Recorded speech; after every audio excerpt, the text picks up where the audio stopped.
Olá, estamos aqui de volta, agora já no terceiro módulo do curso de Perícia Judicial e vamos entrar especificamente agora no módulo de Perícia Judicial.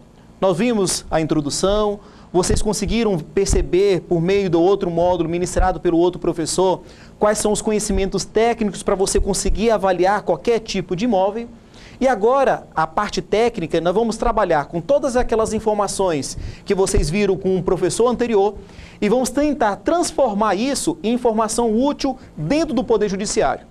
Então, o que vocês viram no último módulo seria apenas como avaliar. Agora, essas informações de avaliação, para você trazer para o processo, trazer para o Poder Judiciário e ela seja útil para o juiz, é o que nós vamos ver nesse módulo chamado de Perícia Judicial. Eu gostaria de exibir para vocês o primeiro slide. É um slide já de conhecimento de vocês, esse slide já foi exibido no primeiro módulo e aqui ele exibe praticamente todas as alternativas, as opções do novo mercado de trabalho que está sendo apresentado para vocês por meio desse curso. Existe, como já foi explicado para vocês no módulo anterior, naquele módulo de introdução à atividade judicial, existe o processo de conhecimento e o processo de execução. O processo de conhecimento, apenas relembrando, o processo de conhecimento é onde que eu vou levar ao conhecimento do juiz um conflito para que o juiz resolva aquele conflito, resolva aquele problema. E o processo de execução, eu já tenho um crédito, eu já sei quem que é o devedor, eu vou apenas obrigar o devedor a pagar, obrigando, tomando o patrimônio dele, penhorando algum bem dentro do patrimônio dele, avaliando e vendendo posteriormente. Então, vocês verem que no momento do processo de conhecimento, existe a parte de instrução e uma das provas que o juiz pode utilizar, além das testemunhas, além dos documentos, é a perícia judicial.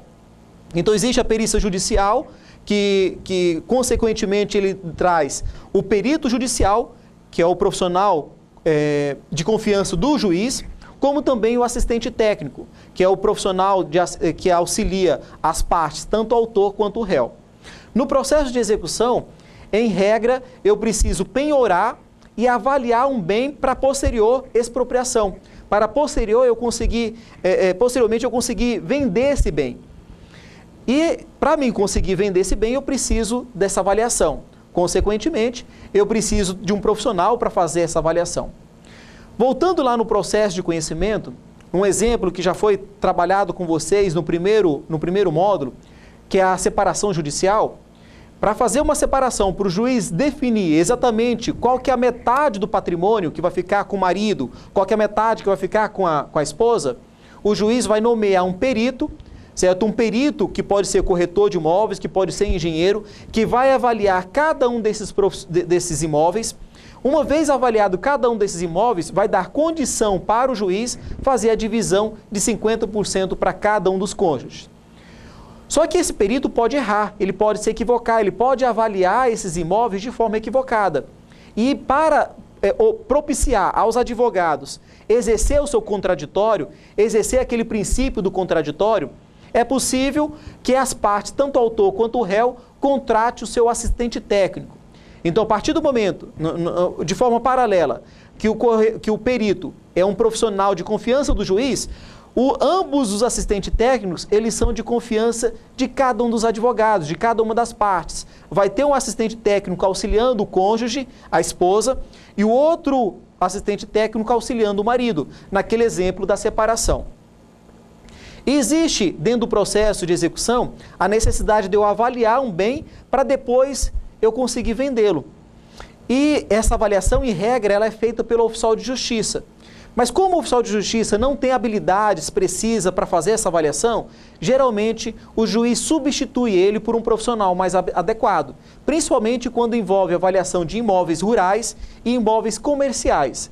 Numa situação como essa, o juiz vai deixar de delegar essa função ao oficial de justiça e, consequentemente, atribuir essa função ao corretor de imóveis, como também outros profissionais que também são habilitados para fazer a avaliação. E aqui a gente pode dar exemplo do engenheiro civil, do arquiteto, do engenheiro agrônomo, conforme cada uma dessas situações. Ok, então vamos agora começar especificamente, de forma mais precisa, trabalhar com perícia. O que vocês viram no módulo anterior com outro professor? Vocês conseguiram, foi repassado para vocês técnicas, e essas técnicas para vocês avaliarem, para vocês conseguirem dimensionar o valor mercadológico de determinado bem. Ok, até aí tudo bem. Mas não basta eu avaliar, eu tenho que avaliar e essas informações da avaliação eu tenho que apresentar para o juiz. Mas não basta eu chegar na frente do juiz e falar, o imóvel X vale 200 mil, o imóvel Y vale apenas 150. Eu tenho que uma estrutura, eu tenho uma formalidade para me direcionar, para me reportar ao juiz. E é isso que nós vamos estar vendo agora. Então, apenas lembrando, a avaliação não é sinônimo de perícia. A avaliação é algo muito mais amplo e ela pode ser utilizada em inúmeras situações. Vamos imaginar que eu queira vender o meu apartamento. Eu contrato algum de vocês, algum corretor de imóveis, para que visite um apartamento e faça uma avaliação, para me saber exatamente por quanto que eu posso vender aquele imóvel para não sair perdendo. Isso é uma perícia? Não, isso é apenas uma avaliação. Mas nada impede que essa avaliação se transforme numa perícia.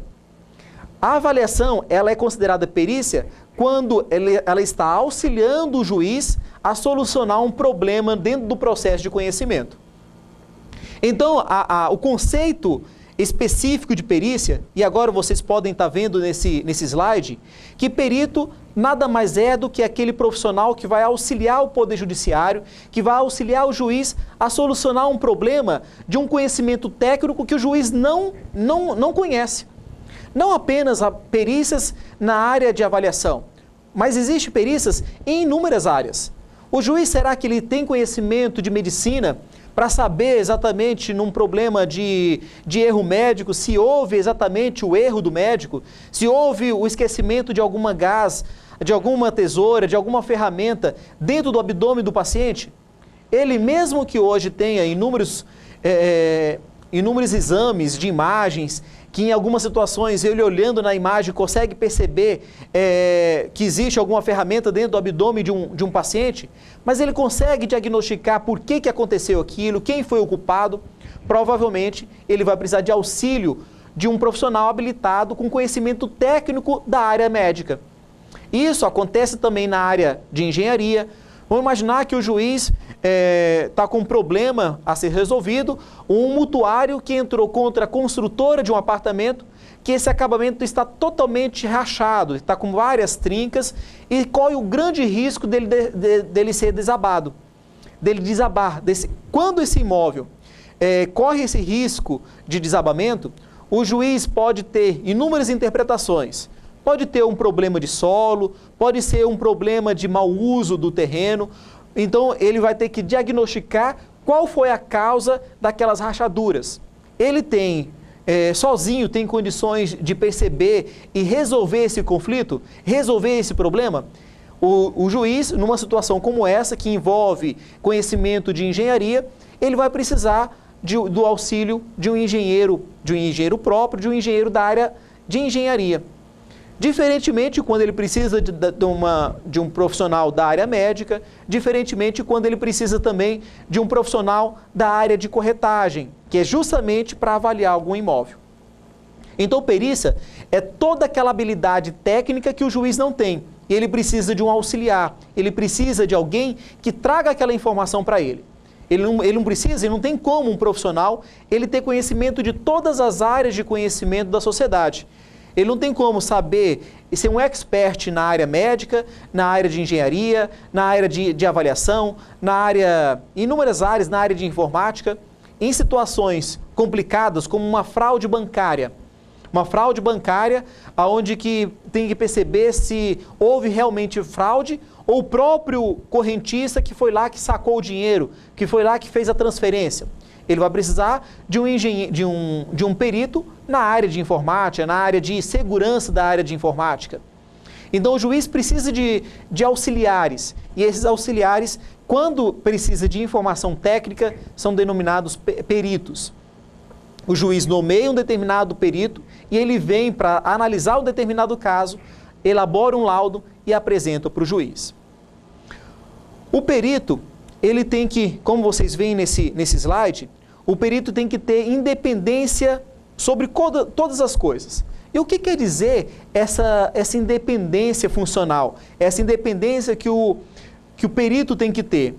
Ele pode ter essa liberdade que o perito tem que ter, é a possibilidade dele investigar o objeto investigado, o objeto do conflito, de todas as formas.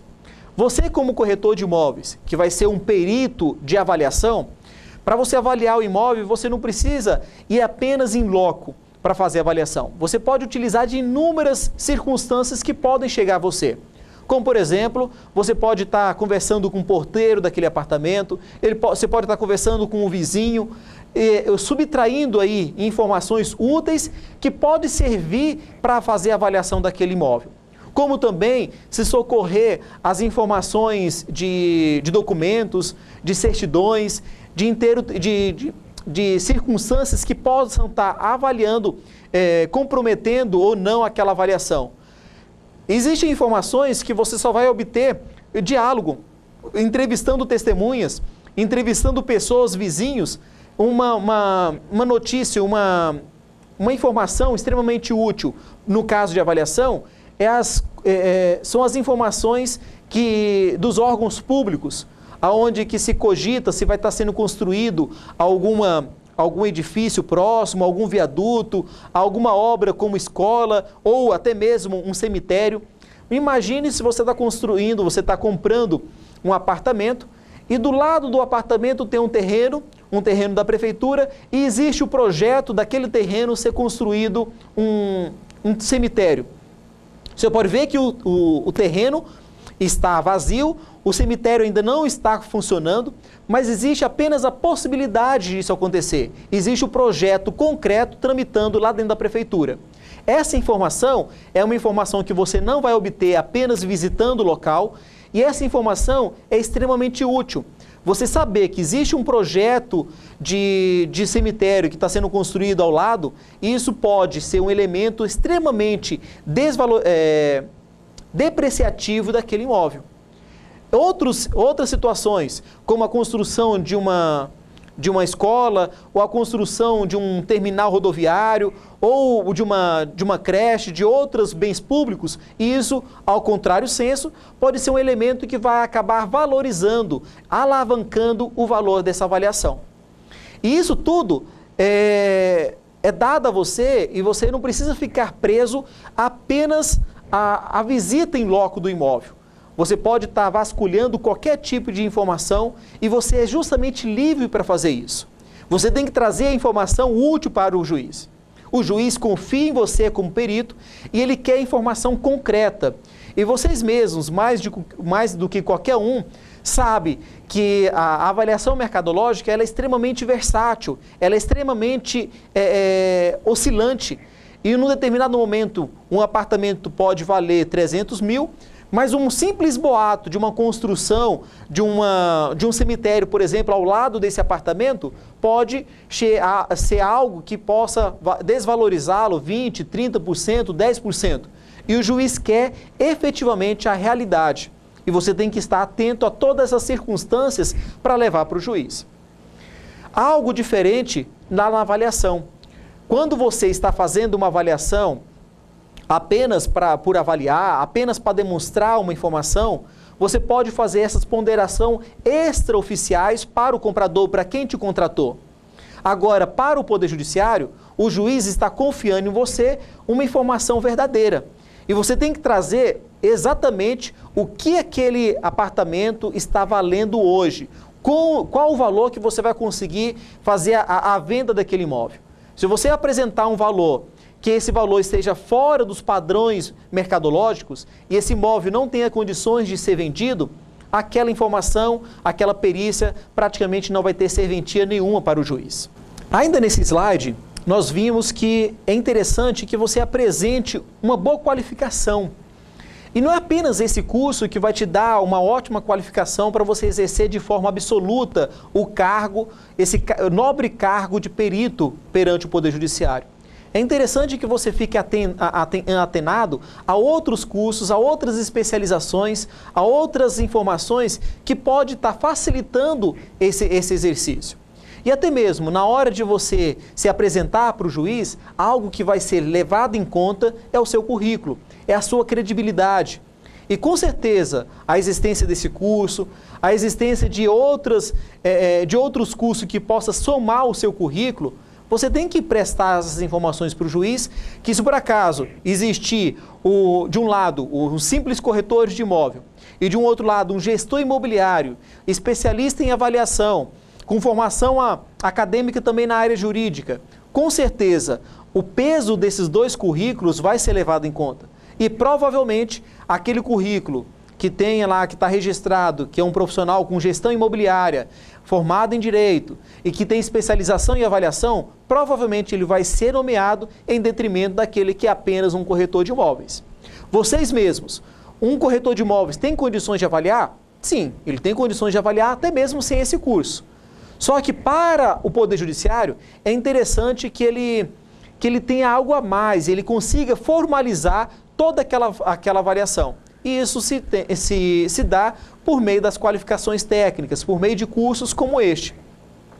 Então, depois desse curso, depois de outros, é interessante que você deixe o seu currículo sempre atualizado e ao você levar para o Poder Judiciário, você deixa evidenciado aquelas formações que sejam úteis para esse foco que é a avaliação. Se você tem curso de inglês ou não, isso é interessante para a área de avaliação mercadológica? Não, não vai ter relevância nenhuma. Então talvez não precisa nem mencionar no currículo, até mesmo para o currículo não ficar tão extenso.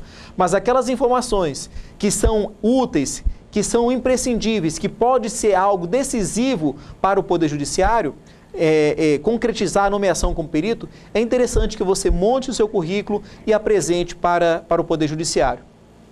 E algo importante também dentro do currículo, dentro desse item que a gente está explicando para vocês, que hoje existe um banco de dados de perito, um banco de dados dentro do site do Tribunal de Justiça, e uma vez que você concluiu esse curso, você pode cadastrar o seu currículo dentro desse próprio site.